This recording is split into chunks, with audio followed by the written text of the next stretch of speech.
Hi, it's Steve. Today we'd like to show you how to change the crisper pan on your refrigerator. It's a really easy job. Let me show you how we do it. So to do this repair, we're simply going to open the door up completely. If the old drawer is still intact, you pull that out and discard it. And to prolong the life of that crisper pan, we suggest that, first of all, if it's heavily loaded, when you pull it out, make sure that you support it from the front so that it doesn't crack the rails along the top.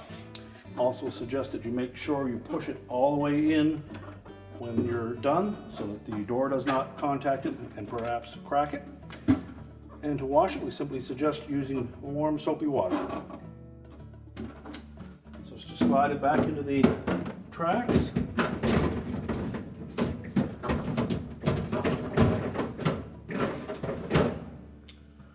And your repair is complete.